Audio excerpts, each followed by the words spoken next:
First question is from Rady, and it's how did the EG squad meet each other? Well, I actually met this guy. He was a real life friend of mine since I was about 9 or something, and so I knew him already. And each of these guys will just give you a brief introduction as to when and how they joined the team. Well, I first met these guys. I'm EG Kaiser. I first met these guys when I was at CPL, and I guess we just kind of had a good time together. We talked around, kind of hung around each other. My brother was playing on their team. They were known as Verge at that time. But I guess after that, I just kind of wanted to play with them because they were fun and had a lot in common with each other. EG Remstar, and I basically quit Dota for a couple of years, came back out of retirement.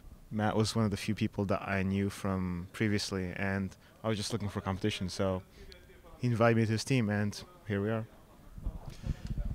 Yeah, I came to EG after pretty much a break in Dota as well. I was on TPD before this, but after that team disbanded due to inactivity and other stuff, I took a short break from Dota and joined up with these guys. All right, so we'll move on to the next question. What do we have now, Dave? Next question is also by Rady, and it is how long do you plan to stay a team? Gee, I don't know. Long time, hopefully, but who knows what'll happen? Maybe Kaiser here will get married. Like my brother. Yeah, like his brother, like Kaiser's brother here, got married and stopped playing Dota, which I don't blame him. I would too, but I'm a little too young for that. I don't know. What do you guys think? I don't think you could get married because you might have some No. trouble picking up the girl. But no, I plan on sticking to this team as long as I possibly can. I've got a lot of commitments with work right now, but hopefully I can keep working around that like I have been and continue playing with these guys. About the same, school, work, busy, but generally we'll keep playing as long as we can play competitively. Yeah, if things go on like this and games are as fun as they are here at DreamHack, I definitely have another 2 or so years in me. Okay, so guess we're not dying for a good 2 years, hopefully.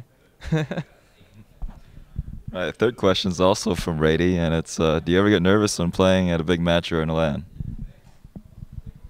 I think nervousness is something that everyone develops and gets during pressure situations, but it's better when you already have dealt with it before. Like I knew when I had my first LAN experience, it was kind of rough on me for the first few games, but after a while you just get used to it, and all you want to do is just win, and nothing else really matters. Yeah, I think there's, like even at DreamHack here, there's only one game that I could even say that I was remotely nervous for, and that was about the first 15 seconds against Maus in the first game, and that was probably just because that was what I felt was our first big match that we had to play. But after that, I wasn't nervous for any of the games. I think LAN is a lot easier than online, especially for your team, easy communication, everything.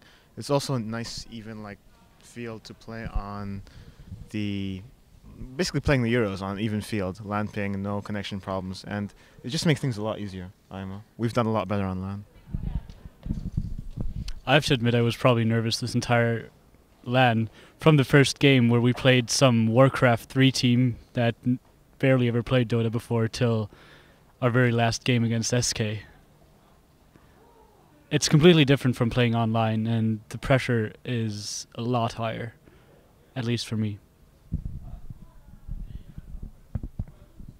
Okay, so moving on. And this is the last question from Rady, and it is: do you treat every match versus an opponent the same, or do you only give 100% to top tier opponents? A huge part of Dota is picking heroes, and we're kind of renowned for taking our time with picking by the top teams because it's we respect the top teams.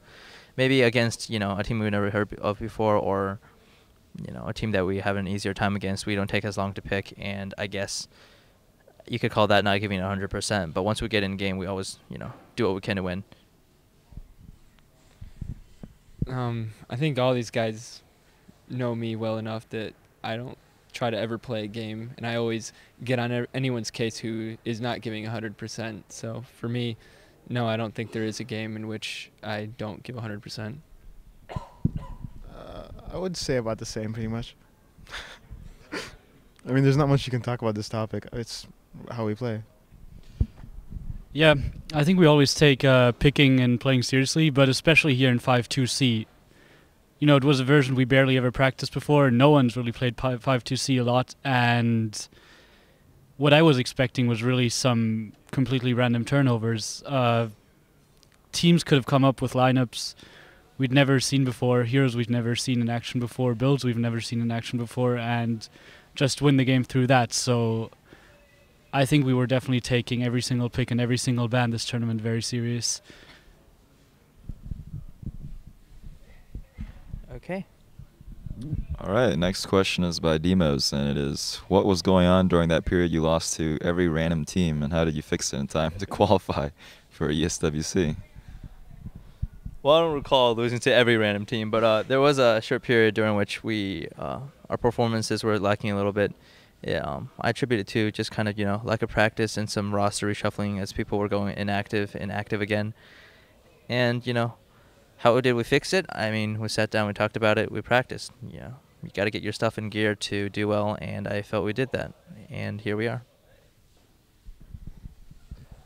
I think it has a lot to do as well with how long this team has held together. I mean, sometimes the players have changed, but the team's held together for an extremely long time, and it's able to keep going through the hard times and the good times. And I think that's probably what got us to second place now here at DreamHack, because now that after losing to almost every random team, I guess, now we're here and getting second place at a big event. So well, I guess we have a more personal note here because we did leave the team for a short while due to activity issues, but we're back now. All good. Not much to add to that. I'd only like to say that these teams weren't completely random, I think the lowest point of this losing streak was our loss against ASDF, where we got completely destroyed, but I think that team's pretty underrated. I'm not saying we couldn't, take them now or anything. We're definitely a lot better now than we were back then, but the strat they ran back then was very surprising. Mass BOTs, mass control, and that's what we lost to at that point.